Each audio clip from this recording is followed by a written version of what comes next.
Um, okay, hopefully I'm in the right right zone here.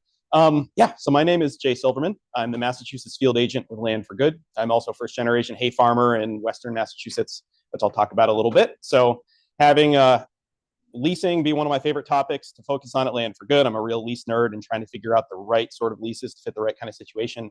And also being a hay nut and a hay farmer and grass farming in general, I've always been really passionate about responsible, sustainable livestock and grass farming. So having all of this come together is like the perfect Venn diagram for me, and I'm really excited to be here. So thanks for being here also. And certainly, if we have questions as we go, definitely raise your hand. Happy to have it conversational. I'll have my contact information too, and I'd be happy to share the PowerPoint with people. So just feel relaxed and not like you have to scramble and write things down. Um, so yeah, here to talk about leasing specifically as it applies to hay and pasture land with a couple different lenses on it we'll talk about.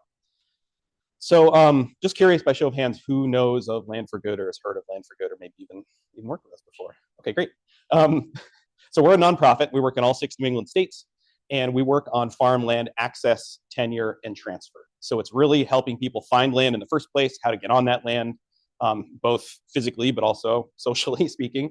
The tenure piece is how to feel secure on that land and be able to plan and farm on that land. And the transfer piece is who's the next generation, how to get that farmland to stay in farming, oftentimes even finding the next generation, and piecing all that together to try to keep farmland in farming in New England, but we also try to work beyond New England and be involved in national policy and other great organizations around the country. So we do this work by working with kind of 3 main groups of people. People that are currently farming, so maybe they're looking toward succession planning in the future, or they're looking toward expanding their land base, finally getting written leases, that sort of thing.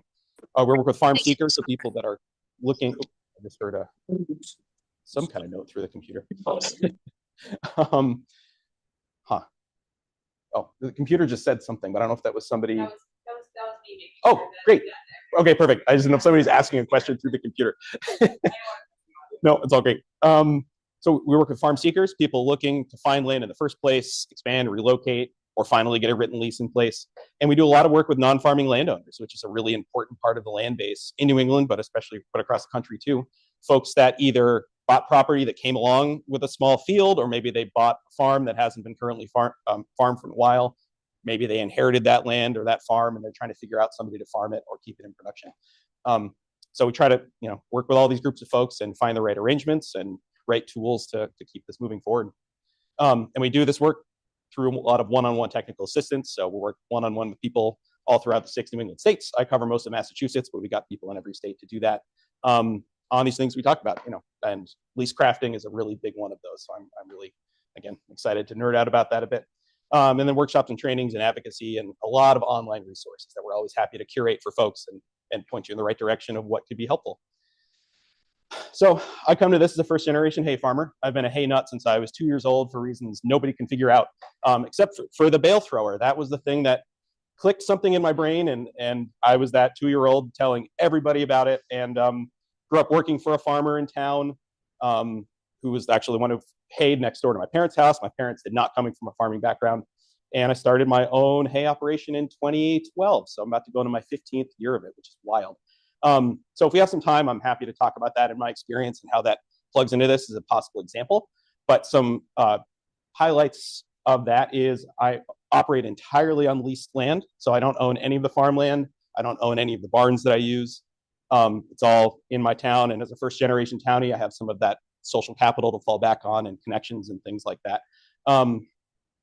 But it's been just amazing to kind of scale this up and focus all in the small square bale market and connect with people doing really cool food and fiber stuff with that. And yeah, I'll kind of weave that in. Happy to talk about that too. And but leasing is an incredibly important piece of the hay and grazing land base and trying to figure out those arrangements. And as we'll talk about, free or cheap leasing is often the way that works, especially in New England.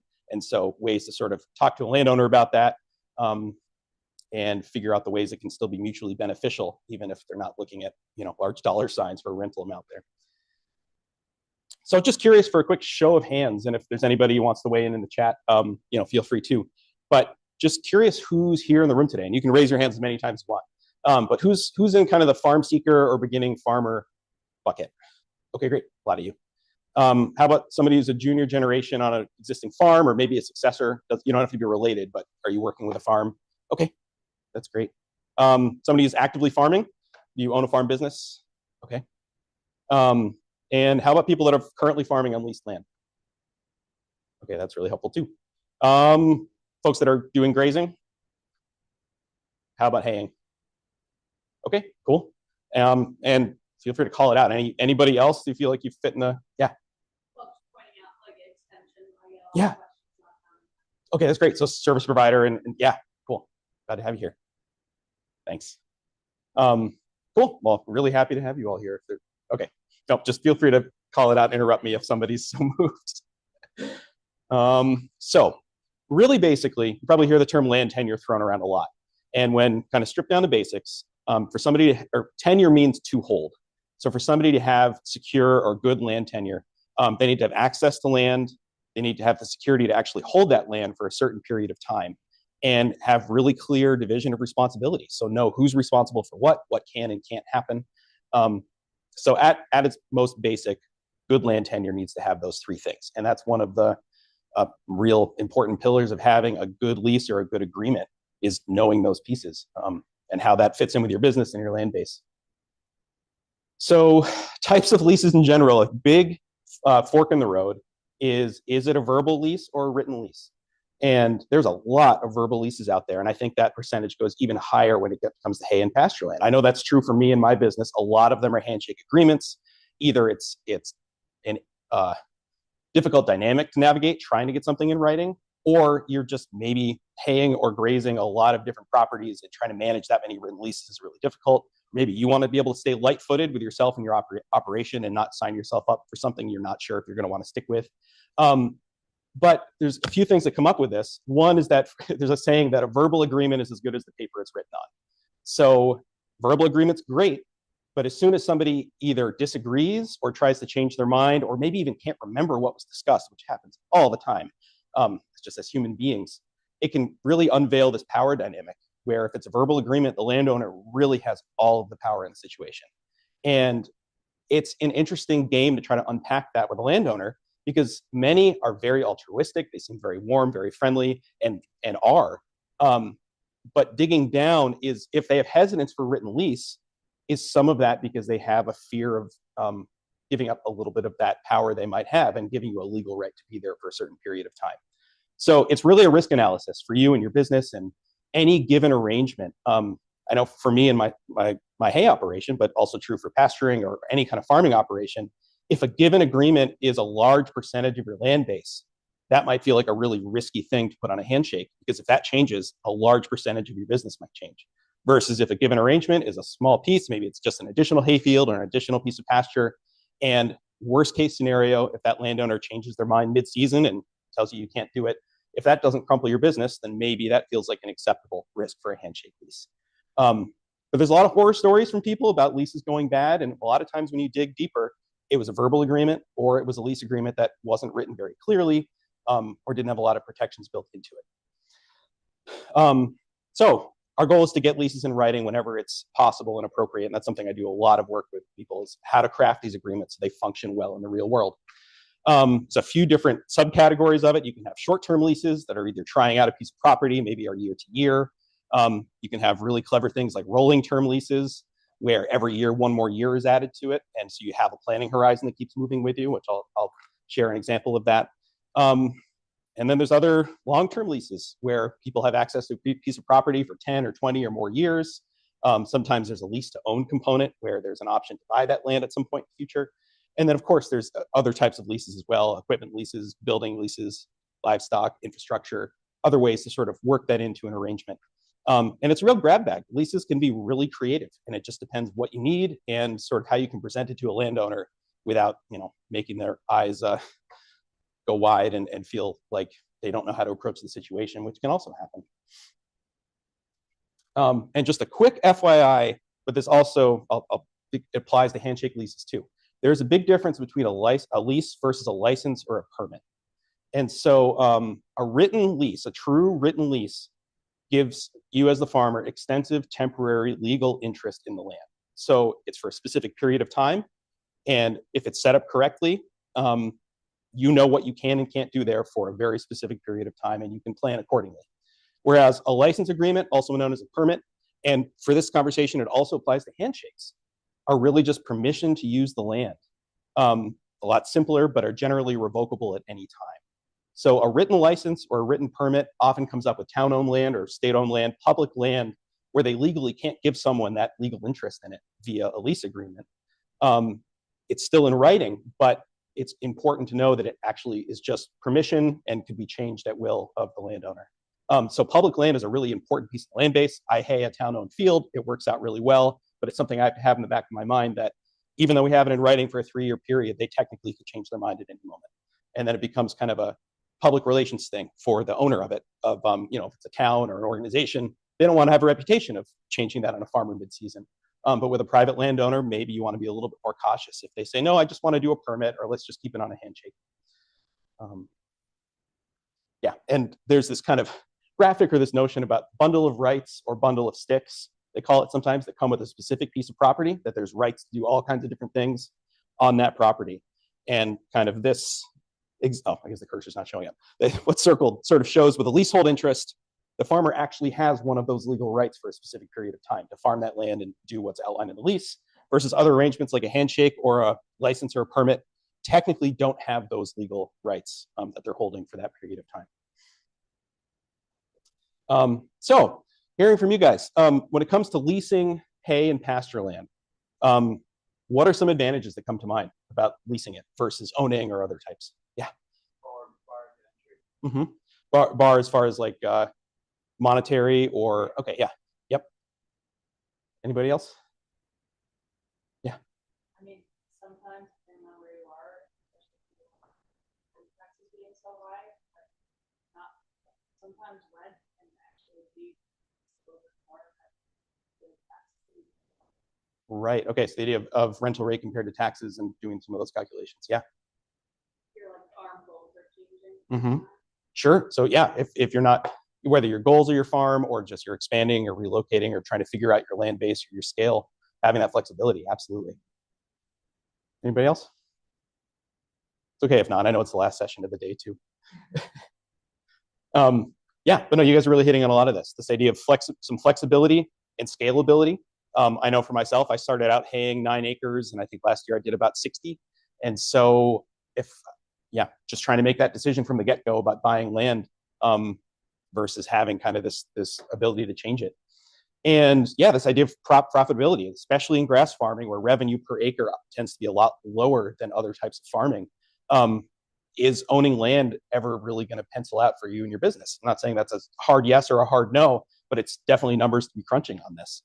I sort of highlighted maybe the ones most applicable for this conversation, but other uses of your money when you're starting out or expanding your business, trying to figure out your debt plan or ratio, the overhead cost piece, and what do you have to pay on a yearly basis, and especially if you're dealing with free or cheap hay and pasture land, that can make a big difference compared to owning it.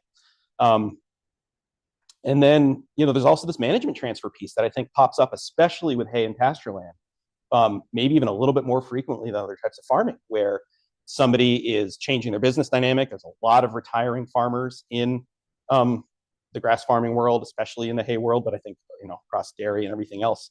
And I think it happens really frequently that you have given hay fields or given piece of pasture land that somebody pulls back from and suddenly it's available. And that might be easier to tap into than trying to access land for sale and build something up that way. And something I'll talk about a little if I have time, but one thing I've run into as I call myself a traveling circus hay farmer, because all of my fields are spread out. I have a map I'll show later.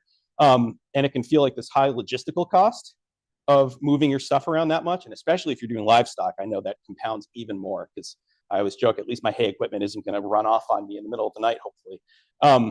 But especially in these diverse years we keep having in New England and beyond, of rainfall amounts and everything like that, I found myself in this unique, light-footed, advantageous spot in wet years that I've got a diverse portfolio of land and soil types, even rainfall amounts within the same town, where I could keep hopping around to different fields versus other farmers I knew where they were haying the family farm and everything was too wet and they couldn't do a darn thing.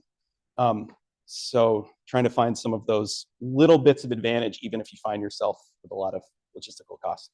All right, so I just talked a lot on that, but how about disadvantages? Same question, but flipped around for, yeah, leasing, hay, or pasture land. Anything come to mind? Yeah. It's just kind of the classic like land rich cash poor kind of thing, where it really is the like income and cash and all that. It works with wealth. Yeah. The wealth that you grow as a farmer. Right. So sort of perpetuating that dynamic of who owns the land, and if you continue leasing it, that ownership doesn't necessarily change hands. Yeah, that's absolutely a big one. Anybody else? Yeah. I guess related to that is it can go away at any point. Mm-hmm. Yeah. So not knowing how long you'll be having access to that land. Sure. Yeah. Mm-hmm. That's a big one. Yep. Right. So if it's more complex, anything from putting up fencing, wells, or shelter, or other kinds of improvements, yeah, just will you know that you can be there long enough to get the value out of it, or if something changes, how would that work out? So that's a huge one. Yeah. Kind of along the same lines with transitioning land to organic. Yeah. Like, yeah, how do we manage that? Sure. So different either stewardship requirements or farming practices like organic, and knowing the history of the land, or knowing there might at least be a period of time that you've got to put it through a transition period. And if your land base keeps changing, that can be really challenging. Definitely. Yeah. I guess in Vermont, it's relevant that there's a lot of conflict on who gets the state payment for certain practices on the land. Oh yeah. Right. So yeah. So payments for practices, or even sometimes grants for improvements, or how all that works. If there's multiple stakeholders between the landowner and the farmer, that can be difficult to navigate. Yeah.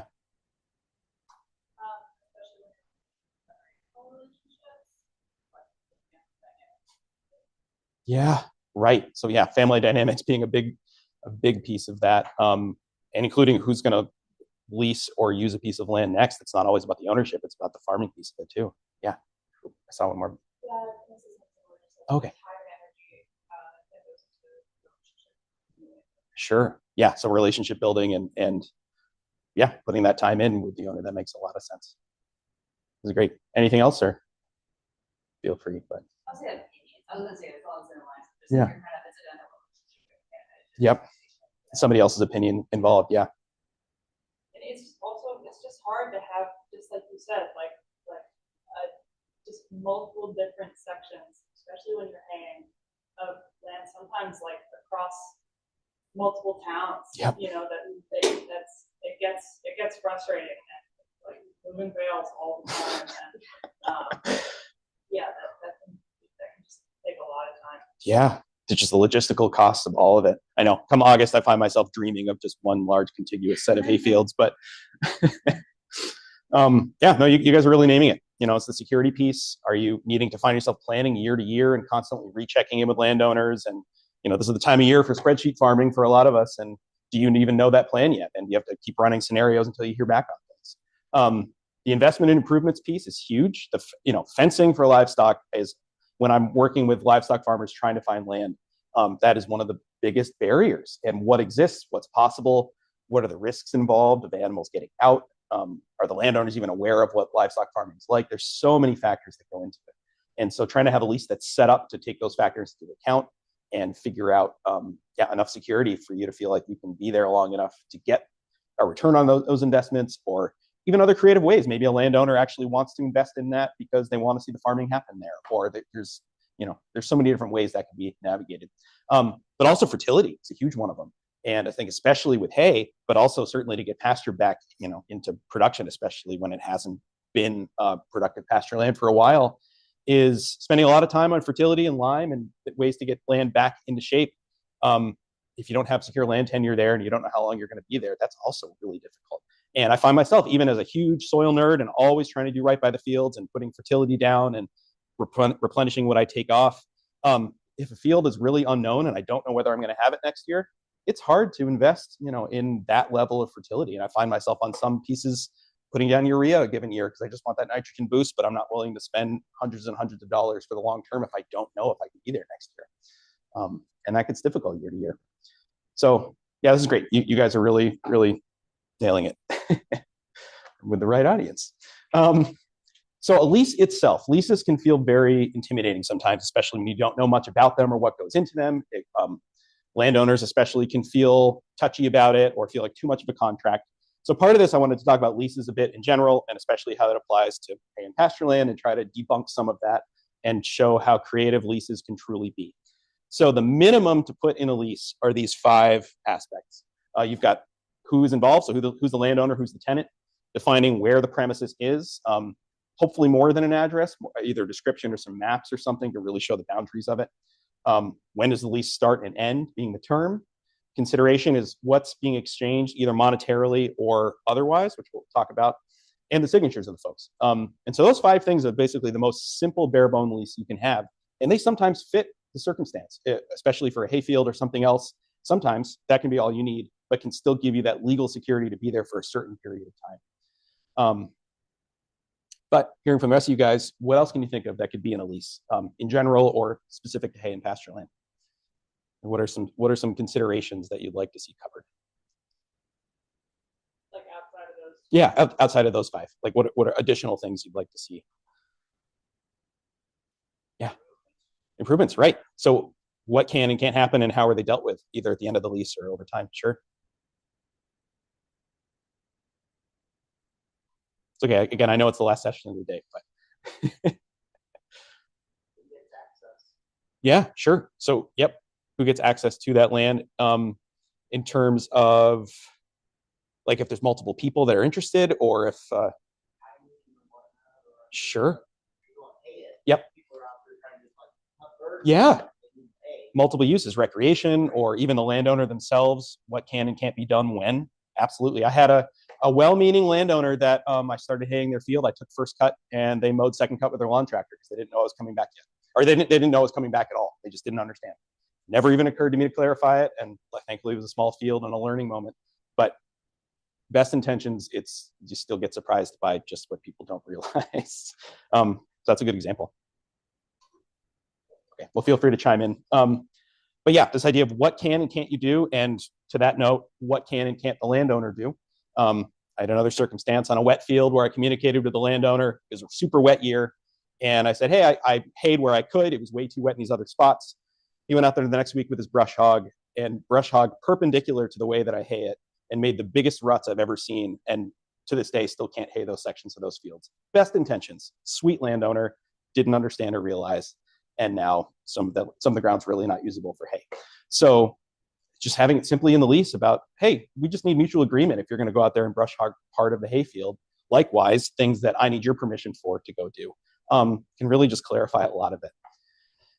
If infrastructure is involved, or and fencing very much part of that conversation, what's the maintenance and repairs plan? Or if you're using part of a barn, hay barn, using it for livestock shelter, having some kind of flow chart for who's responsible for what before it happens, rather than having some kind of major repair or ongoing maintenance that's needed and it's not actually clear. Maybe the landowner thinks you're going to do it, maybe you think they're going to do it, and it's a lot. Even if it can feel difficult to clarify when you're writing the lease, it's a lot easier than when something's actually popped up and suddenly real money's at stake, real time, all of that.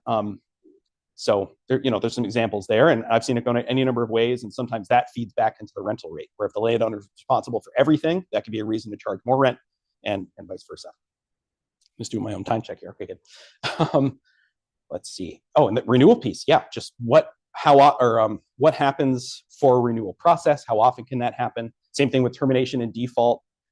When the lease ends, not only what are the very specific reasons why it can end early, but even if it ends at the end of the lease term, what happens for fencing or getting hay out of the barn or anything like that? Just having a protocol so everybody understands from the beginning what's going to happen at the end can be really important. Dispute resolution is one that actually people don't talk about a lot, but is a really easy thing to build into leases, especially in New England, where we have really good ag mediation programs.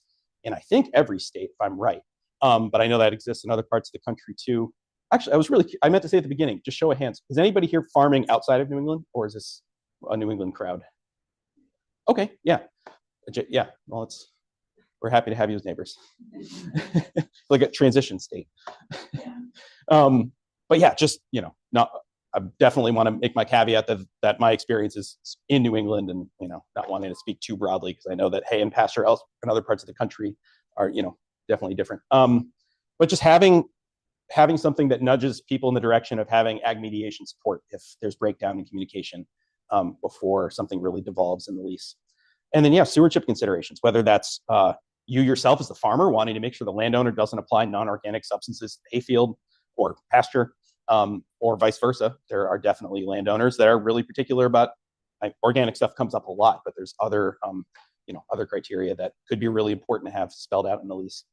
And the idea of access to it, who has access to it, customers coming, all of those pieces, just really making sure that dovetails with the landowner and their expectations, and try to get in front of some of that friction, that might pop up. So this isn't meant to be read. This is just an example of a 2-pager we have on our website that I'm always happy to point people toward. It's called Elements of a Good Farm Lease, and it's a great place to start if you're trying to craft a lease agreement. It's definitely a few steps before diving into a legal language draft, just trying to get some ideas down on paper and all the different things that might go in a lease that we just talked about, some explanations on it, and a way to get an outline starting to be built to then talk to the other party or landowner or anybody else who might be involved. So our website has a lot of resources on it, and that's one that I point to a lot as a good starting point. So determining the rent comes up a lot in leases in general, and can definitely be a sticky wicket when it comes to hay and pasture leases, especially in New England. And again, this is where I think it shifts a lot throughout the country, and also gets into what kind of crops are we talking about. I mean, in New England, the vast majority is grass and grass mixes. Alfalfa becomes a very different game in other parts of the country, and has more competitive land and that sort of thing. But in general, but especially in New England, a starting point is what is comparable land going for. And so what we tend to see in New England, and with our Land for Good hats on, we're always trying to get a sense of how these rental rates are changing and shifting over time. But what is comparable land going for? And really, truly in New England, with some exceptions, it tends to be very free or very cheap for pasture and hayland. Vast majority is in fact free use, maybe something like $30 or $35 an acre per year, depending. In these scenarios, which this comes up a lot when I'm talking with landowners, that in that scenario, usually the fertility, lime, and even fencing money is on the tenant. So it's not a landowner also providing all of those things. But those situations exist too, and it's really this gradient of what does the landowner need, how hard is it for them to find someone to farm it, and then you as a farmer, what pencils out for you and feels worth it, and how long of a lease is it?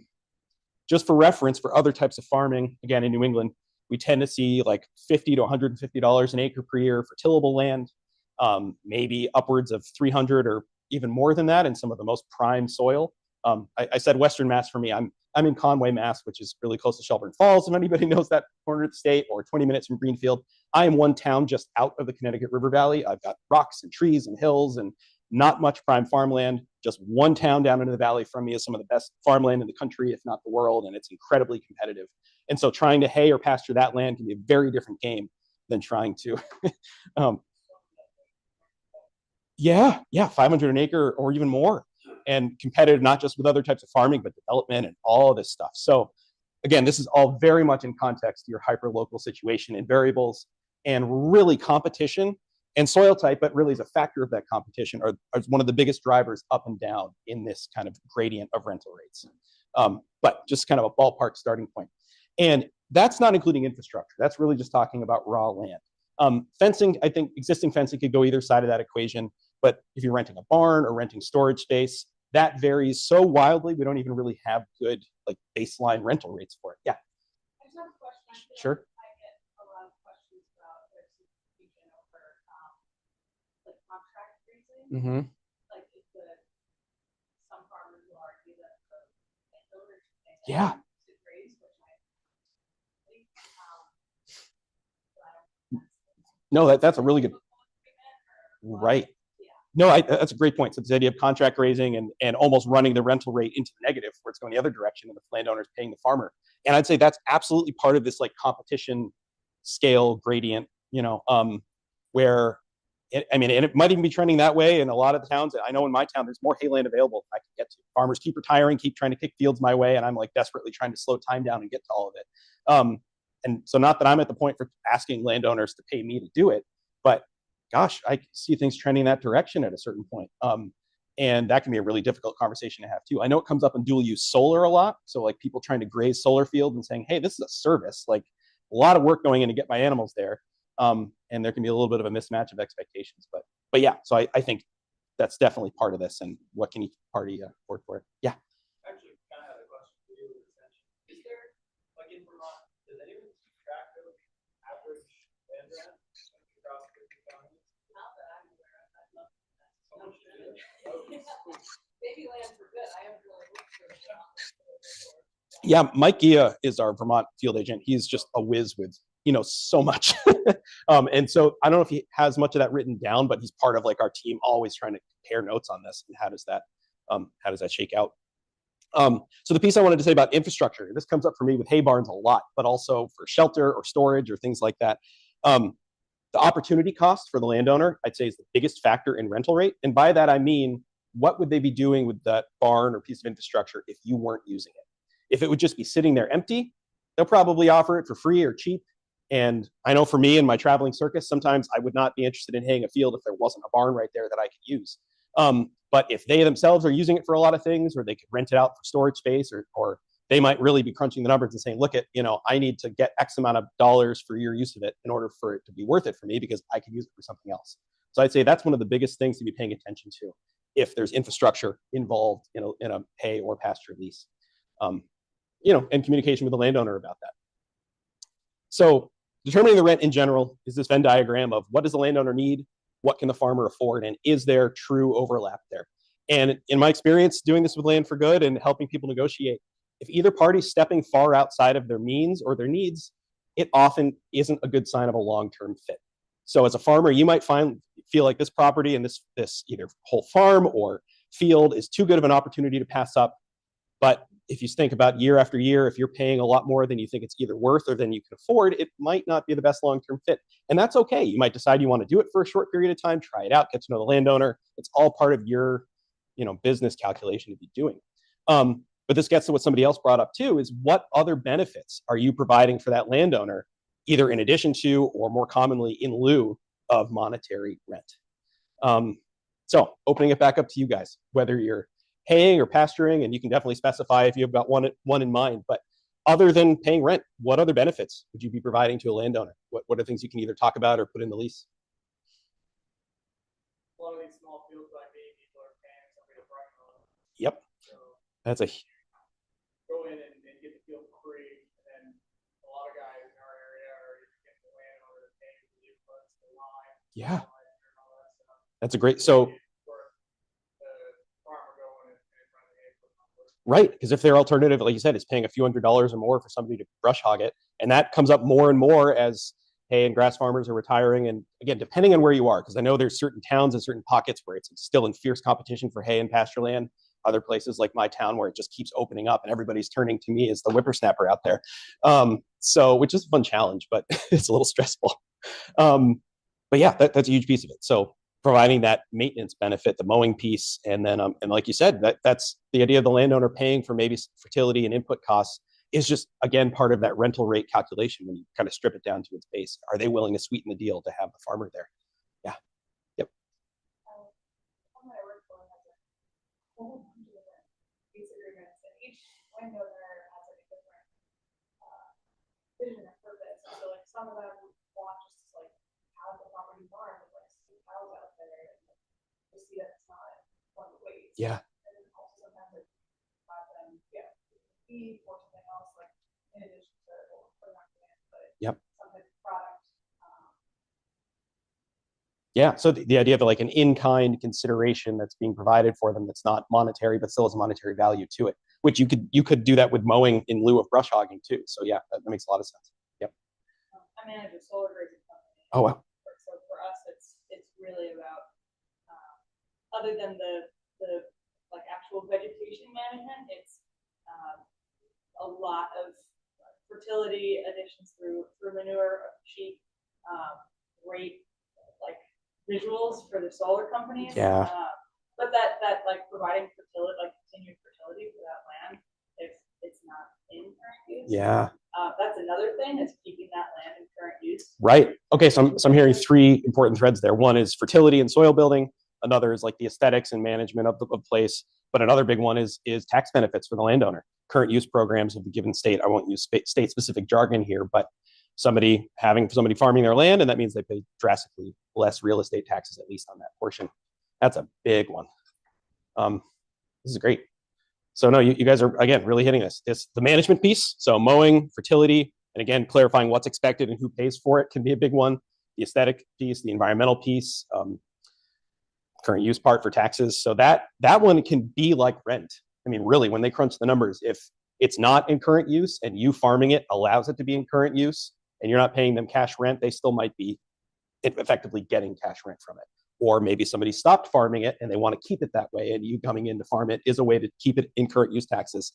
That can be a big benefit. In Massachusetts, we currently have a 5-acre minimum on current use, and that makes it really difficult. And thankfully, I have a lot of landowners that see all these other benefits, but I think there's only like 3 properties that I hay out of the 60 acres that are over that 5-acre minimum. Everything else is piecing together these smaller pieces, and they're squeezed out of getting that current use tax. So it really depends on the state specific program. Yeah, are they getting hay or food or some other kind of in-kind product or rent is a big piece on this. And be mindful of the monetary implications of that for your business and trying to have everybody be on the same page. It's in any lease negotiation, one of the biggest things I'm trying to avoid is where both sides think they're doing the other one a favor. Landowner can think they're being really generous and providing all of this stuff and not asking for anything in return, but they're getting hay out of it, they're getting beef out of it, or part of a CSA share or something else. And as the farmer, you're looking at what you're providing for them as a service for fertility, all of this other stuff. And if that's not at least communicated, whether it's written in the lease or talked about, can be really easy for resentment to start building and both sides to start griping about it. So yeah, being mindful of that piece. And if beef or hay, that comes up a lot too, is provided, I think it's worth putting in the lease as an in-kind consideration, so everybody understands what's happening. There could be tax implications for the landowner if they're getting $1,000 worth of hay. That's technically rent that they're receiving and should be reporting. So it's not quite as simple as that. But making sure everybody understands the value of what's happening.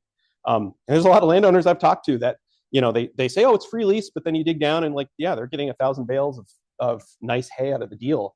And they're frustrated that no other farmer is willing to just do that. And it's like, well, you might have had a pretty sweet deal with who you had do it before. So it really all depends.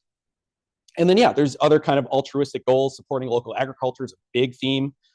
Supporting regenerative farming and ethical livestock, really resonates with folks. And, looking toward the future of the land and trying to make sure that a field that's been farmed for a long time continues to be farmed, because we all know how quickly hay and pasture land is lost to invasives and everything else when it's not managed. So this is great. I appreciate you guys really sinking your teeth into this. So when it comes to actually negotiating a lease, talked about it a bit, I think some of my biggest advice is to talk about specifics ahead of time and try to get some of those sticky issues figured out and come to some pre-agreement on how you determine that. The idea of a rough draft, plain language outline to negotiate off of is a really helpful tool. Trying to have a legally worded document that then you plunk down and are trying to make changes to is just a really frustrating way to make everybody's eyes glaze over. But trying to keep it simple, keep it in plain language, and get it all for negotiation purposes, and then formalize it into a written, or formalize it into a legal lease agreement. That ideally both parties should have an attorney review, but it all comes down to what people's timelines and comfort level are. But all of this are things that we help with at Land for Good, and really try to help either one party or even both parties structure an agreement that works well in the real world and then can be formalized into a written lease. Great. I'm just doing a time check. Are we going until 4? Okay, great. Because I want to make sure there's also time for Q&A. Any burning questions before I go on? Or okay, well, feel free to raise your hand if that's helpful. So I thought I'd talk a little bit about my experience, being a traveling circus hay farmer, and my kind of land tenure and how that may or may not apply to different people's operations. And again, fully recognizing that piecing together a lot of hayland parcels can be a very different game than doing that with livestock. But as I mentioned, I farm entirely on leased acreage. It's all free lease, or the ones that are written down, we work in sort of an in-kind. Sometimes it's $1 worth of in-kind, contribution for the mowing and stuff, just to make sure that there is a monetary amount in there, because if not, it's not actually considered a lease. But again, that can be in-kind. And yeah, like I said, I started out doing 9 acres with small, got a bunch of Massey Fergusons, but I started with just a little one and built it up over time. And as farmers were sort of pulling back from it, picking up more fields, trying to bring fields back into production that hadn't been in quite a while, and being in this sort of New England hill town climate, it's all grass, mixed hay, but I think all the fields, most probably haven't seen a plow in 50 plus years. And so it's just trying to really manage the fertility, play the game with different grass types, and improve the quality of what's there. But part of that is cultivating these arrangements with landowners, whether it's in writing or just a good, solid handshake lease, which could sound like an oxymoron, but again, it depends what kind of social capital you have and build that rapport with people. To be working on improving other people's land to benefit my business. Yeah, I saw your question. No, I just have a quick question. Yeah. About you mentioning it has to have voluntary. Oh, yeah.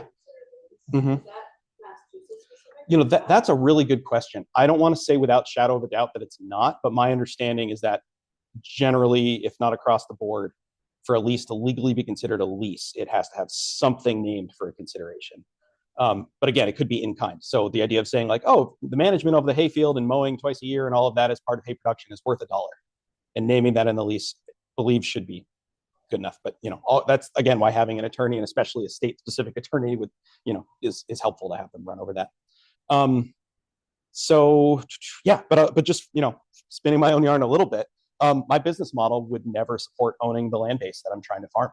I feel lucky that I've turned haying into part of my livelihood, have it be profitable at the scale that it's at. But trying to buy the land that I'm farming just would never pencil out. It would have to be some sort of other investment with some other money source or something like that to treat the land itself as an investment, and then the ability to farm it as a kind of a bonus to it. So gosh, it's one of those things. I talk about my farm so much that I'm probably skipping over a lot, but I just thought oh boy, this is going to show up very well. But my acreage base is really spread out amongst town. In fact, the main barn that I use, I realize, is off the screenshot, way up a hill, and so it's playing this traveling circus game across 20 something different fields and probably 15 different landowners, and it can be a lot of time moving stuff and a lot of check-ins and relationships to maintain, and a lot of communication with landowners. But it spreads my risk out quite a bit, both in terms of if a landowner or situation changes, if somebody sells their property, generally doesn't affect my business too much if a given field comes in or out of rotation. And like I talked about with severe weather, it's wild how much of a benefit it's been to be able to refocus on other areas. I know that, we keep going between dry and wet years, but it's 2023. My town, Conway, in July had more rainfall than anywhere else in the entire US and Canada combined. Not combined, just anywhere else in either of those two, like any other town. And people were completely shut down, and I was able to pick up the circus and start second cut on dry fields, even though I still had a third of first cut left to do. And then trying to explain that year to people was like a haying version of who's on first, because I had some second that was earlier than first. That meant I did some third cut that was earlier than second. And at that point, is that later second, technically third. It was just like, it was wild. I almost had a bale that was half first and half third cut. I would have framed it or something. But having that flexibility, despite all of the frustrations and the logistical stuff we talked about, could be an advantage to this. And same thing for livestock farming, which again, I know can be a lot more to juggle for parsing together different pieces of acreage. But that also comes down to what type of fencing is there, what type of livestock do you have? Sometimes people have more luck doing that with sheep and electronet than trying to keep bovines in. But yeah, there can just be different creative ways to go about it. Yeah. Per bale, I should have the per bale cost figured out. That's a really good question. I think my rough math is that on a given year, oh boy, this is where I'm getting really broad. On a given year, I'm able to make about half. What am I trying to say? I think of all the revenue that I make from hay, I'm able to maintain about a third to half of that as cost. So I'm able to, that's not including paying myself on top of stuff. So I'd have to figure that out per bale, because it gets a lot worse with second cut than first cut. That's a really good question. I should crunch that number. I do know that when something becomes mulch, it's just about a wash. is the way that I've crunched that. Because there's been years where I've been so delayed on first cut. I'm thinking, should I just keep mowing it to purposefully make mulch just to get the hay off the field to get second cut to grow back? And in crunching those numbers for me in my situation, the answer is no. as much as those years I'm dying to mow whatever I can and start risking stuff. But yeah, it can certainly be challenging. And again, I don't know if I mentioned at the beginning, I'm doing all small squares, which honestly, they should just be called squares. The other one should be called big squares. But anyway, yeah, so it's definitely different market if you're trying to sell hay or start trying to sell round bales, and then absolutely if you're making them for yourself. There's a whole kind of continuum of round versus squares and handling and all of that stuff. So I don't want to belabor my own situation too much, but there's probably other pieces of it that I meant to mention, but that serves me right for not making bullet points on that. So I thought I would maybe show you a quick example of one of the hay leases that I had in case that's helpful. So this property here, actually I'll back up, is it's that field there. It's by far the biggest contiguous piece of acreage that I've ever picked up last year. It's about 15 acres or so. It's a very, very hilly field, but has really fine grass and is beautiful. And the folks that were previously haying it pulled back. It was actually somebody from a different town that was coming all the way up and making wrapped round bales there. And the owner has it up for sale and was trying to get somebody lined up to continue haying it. She and her family had hayed it for years before that, understood the whole game, the management benefit, even had a real estate agent who was saying, do you have a hay person lined up yet? So that rarely happens for real estate agents to understand that part of the process. So when I came in, saying, okay, this is a big jump up, but I have a few pieces of criteria that I really need to make this work for me. One is use of that barn to store some hay, as well as utilize this lean-to area to park full wagons in, because for me, my bottleneck is always how much hay can I get undercover in some way on a baling day. But then also have, sorry, I guess I didn't outline this in my criteria, but to have some kind of security and know how long could I be there for. I was talking with her in late May about this, and when I agreed to pick it up, and she said, oh, I'm sure even if it sells, you'll be able to come back and take second cut. And I said, that's great. What I'm worried about is January, February, and not knowing yet. And I'm making my plan for the next year. I need to know, am I going to have access to this field or not? And she thankfully really heard that. And so what we set up is, at least for right now, a 1-year lease that runs January through December. The first one started in June, but and then if I haven't heard anything come December 31st, it auto renews for another year, and it transfers with ownership. So the idea of whoever buys the place, I come with it at least for that season. And it's this way of not having to be yanked out from under me mid-season and know I have that kind of planning horizon. And explaining that reasoning to her, she understood and she went for it. She very easily could not have. She might have said, that might really affect my ability to sell this. I don't want to do that. But it was a conversation, and really thankfully, she was up for that. And so that's what we have in place. The property is actually supposed to sell this winter. She has a buyer lined up.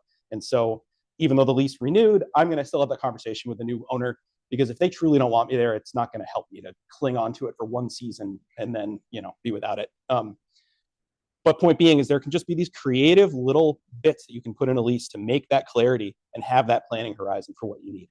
In the long run, if I get along with the new landowners, I would love this to be like a 3-year rolling lease, where at any point in time, I know I've got 3 years planning horizon. That means I can put lime down and, can play the acreage shuffle game a little bit more. But this felt like a risky one to jump on, but also too good of an opportunity to pass up. So that's sort of one example. Yeah, okay. And then at termination, I have 60 days to remove hay from the barn. That's in it. That felt like a really important one to talk about, especially with a sale involved. And also making sure, especially with some of my other experience, that there's a feedback loop. If the landowner wants to mow, graze, remove my rock markers, of which there are many, or start applying substances in the hayfield, that needed mutual consent. And in my mind, it was less about the current owner and more about the future unknown owner, that, if the place sold midsummer or something like that, and they came in and yanked out all my rock markers, that could be an expensive discovery with the mower. So just trying to play that game of what did I need to know and for what period of time. And again, cognizant of time, but just a quick license example I thought I'd mention. So again, a license or a permit being different than a lease. It's still in writing, but it's just permission to be there, but it's not absolute, like it can be revoked. So again, this is a town-owned piece of land that I've got a 3-year license with them for use. And it's funny, the town's approaching it as though it is a lease. At no point has anybody in the select board or anything else mentioned like, oh, but it is a license, we could change our mind. And I'm not inclined to educate them on that. But I am ready for it to change. And, it's a really nice field. It's flat. It's well drained. I took second cut on this after 8 inches of rain the previous day. It was wild. People were out there cleaning up from flood damage, and I was out there mowing. That was one of my pivots mid first cut. but again, being town-owned land, they can't give me legal interest in it because that's a conflict of interest issue on public land. So I have the license, but I know what it means, and I'm not overly putting eggs in this basket. One other tidbit that I think is fun to mention on this one, and after a couple of years of doing it, it's all orchard grass. This is the only field I do that's been plowed in the last 10 years. And another farmer volunteered to do it. It was great. They planted pure orchard grass, and it's an entirely dry hay farmer. Customers hate the first cut. It's just like trying to catch it in that sweet spot is really difficult. So what I approached the town about and built into the license is that I can collaborate with other hay farmers. We have one main dairy still left in town. And so now they chop first cut in May, and I come in for second and third cut. And it ends up being this really nice collaboration. The town was all for it. They actually liked the idea that multiple farmers were sharing management of the field. But it means more legwork on my part, making sure that dairy farm's actually submitting the paperwork they need to for the town. And then, of course, there's a walking path, and there's a lot of public interaction there. Some people call it the dog park because of added fertility, but it tends to work really well and has enough beneficial pieces to it that I'm going with it. But if it was a much bigger piece of my operation, I think I'd have a lot more pause on it, because even the town mentioned that having me farm it was a way to keep. I wish I knew all the zoning regulations, what exactly they were saying, but it allowed the town more future options of what to do with the land if it was going to stay in agriculture versus if nobody was haying it. There's possible senior housing they've talked about, even though I don't think it's going to happen. Townwide septic for the center of town, things like that. That the landowner, at least they were transparent with me, that the town had motivations beyond just the management and aesthetics to keep it in hay. But all things I have to have in my mind and have a 3-year license. But if something passes at town meeting and they're going to change the use of it, I've got to be ready for that to happen. I think I just saw, yeah. I'm curious, for your business, like, do you have specific buyers? What quality are you looking for? Oh, yeah. Right. No, that's a great question. Okay, I'll circle right back that I want to make sure I'm not missing but I'm happy to answer that question. Okay, cool. Quick tools I wanted to share. I'm not going to talk much about, but we have some tutorials on our website about calculating acreage using Google My Maps. If you haven't done it, highly recommend it. It's on the Google Suite, and you can make color coding. You can hide and show layers. It's how I made that big farm map of all my hay fields. And we've got a two-page tutorial on doing that. It can be really helpful for leases to make sure everybody understands the boundaries and having maps that way.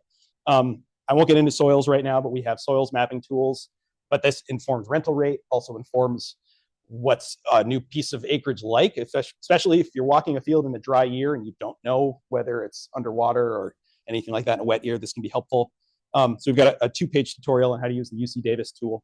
Okay, great. Yeah, and I'm pretty much at the end. So we offer up to 2 hours of no-cost help one-on-one with people in New England states. Oftentimes there's grants and stuff we can tap into to extend that. So not viewing that as a strict constraint is just where we start. And lots of resources on our website. It can be a lot to wade into. And that's where us field agents, we're always happy to talk with you and help guide you towards certain resources. Okay, cool. So I'll answer that question and then open up for anybody else. So you're saying specific, do I have specific buyers for the hay that I make? Yeah. Yeah. Yep. So I do. I feel really lucky to have a very dedicated repeat customer base, and I know this varies all across the state and region. But for a lot of New England, and luckily true where I am, small squares are at a production deficit for New England. So somebody's stuck with the short straw of buying it in from New York. Sorry, I shouldn't say that, but specifically like Pennsylvania, Canada, like buying it in from afar. And so in my experience with good communication and being transparent about practices, decent or good quality squares tend to sell themselves is what I've found. And I know that's not a fair thing to say because there's lots of people that don't run into that. And it's so hyper local and really depends. And I just, again, happen to be a town where people keep retiring and the customers keep coming my way too. But really kind of focusing in, I've got plenty of horse customers, but I also really try to market to people that are doing food and fiber. And my second cut customers, I love them to death. They're doing awesome stuff with sheep and goats and dairy and fiber. And actually one of my favorite ones to mention, I'll go back, is there's a draft powered vegetable farm in town that does all of their own, all of their vegetable work. It's all organic. They have a CSA. They do everything with draft horses. They used to make their own hay loose. It was beautiful. And they just kept expanding and, just doing too much. And I'm good friends with them. So we shifted to me making their hay for them off their land. And so it ends up being about 1,000 bales a year. of organic hayland that they manage. They do the fertility. I come in as kind of a contractor. We figured out a per bale rate. I've got spreadsheets like deducting the fertility and all this stuff. And they come with their teams, draft horses, and grab the kicker wagons and some baling, and it's just beautiful. So there are these really cool niches in the hay game where it's, yes, the horse market can be a huge player in that, but it's just trying to build that communication and those expectations. But yeah, I try for the best quality that I can. Fertility management is a huge piece of that, and also paying attention to what species of grass are already growing. And that's the case for any of this. When you're looking at taking on hay and pasture land, we know how much things can vary.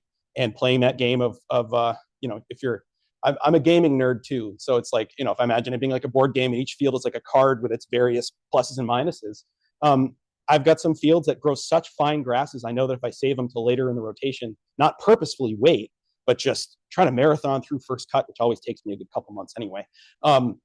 And if I save those ones for later, the palatability and quality tends to actually still be there more compared to, say, like primarily orchard grass fields and stuff like that.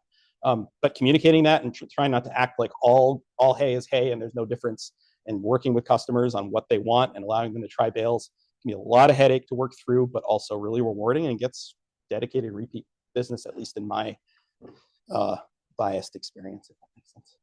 Yeah. I'm not even sure I know what I'm talking about, so maybe That's great. I'm there too a lot. I hear people like Sarah Flack when she's talking about, like leasing for a really long period of time, talking about like selling your rights to that lease, or like in like the long term kind of almost succession. Yeah. Could you just did you understand what I'm saying? Yeah, I think so. So this idea, if you have a long-term lease where there might be a succession component of who's going to take over that land and maybe even the lease itself. Right. And the idea of like still being able to build equity even though you yeah. Yep. Yeah, absolutely. So there's a few different creative ways to go about that. So right. So not just who's going to farm it next, but if you're doing improvements or other things on that for long term, how do you have equity even if it's on a lease and you don't technically own that? Yeah, there's some creative ways to do that. One that people talk about a lot is a ground lease, which is pretty complicated, and a lot of them exist. There's pluses and minuses, and maybe more than we should get into in this moment. But it's a way for the farmer to legally own the infrastructure, and the landowner to still own the land. And then when somebody else leases the land, the farmer can sell that infrastructure to the next person. It's really similar to the way that like office leases and other commercial leases are done, where the business owns the building, but somebody else owns the land. It's also really complex. It takes a very specific type of landowner to be up for it, usually a land trust or some other kind of entity like that. And there can be some downsides as far as if there isn't a successor, if nobody's interested, what happens? If the farmer's overinvested, I mean, it's a squishy thing to say, but if they've invested in the land heavily and have a lot of infrastructure to sell and no buyer, what happens? So there's other creative ways too, where you can have if a private landowner is up for it, there could be a mechanic for them to reimburse you at the end of the lease for the value of, say, a barn or a shed or something you've put up on it, or the fencing itself. It takes a particular type of landowner, somebody who's willing to be on the hook for that. He needs the capital to pay you out or to take out a loan or something like that. But there's ways to simulate that equity and be creative without technically owning it, if everybody can agree to that situation. But a lot of times it is just a matter of there's some risk in it, and then it's having the lease be long enough that you feel like you'll at least get your return on investment in that amount of time. Yeah. How far are you traveling? Let's see. I should know mileage on it. I know that from farthest end to farthest end is about a 45-minute tractor ride.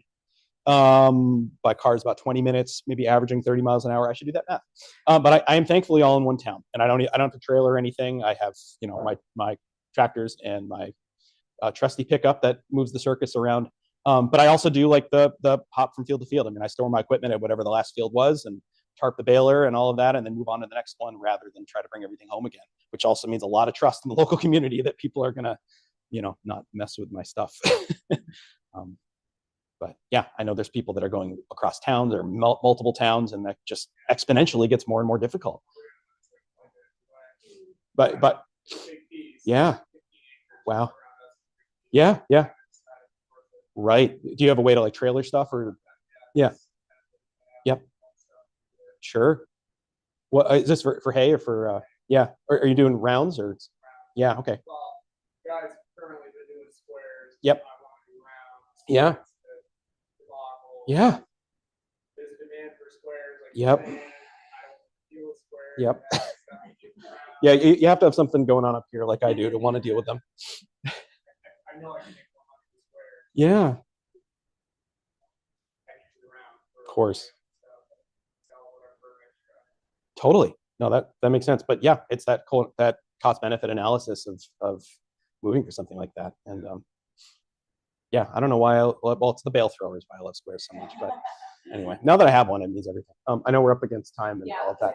And I'm sure that, if you want to. Yeah, say about questions, absolutely. things like that, but thank you so much. And again, I'll just, Jay said it, but the Land for Good website has so many good resources. Check it out. I mean, like one sheet, but also just like books on just how to do this. So thank Yeah. you so much. Yeah, of course. Yep. And there's my contact information. Happy to chat with any of you. And if you're in other states and have more specific questions, I can always put you in touch with other field agents to talk to also. But yeah, I'll be around. Thanks so much for being here.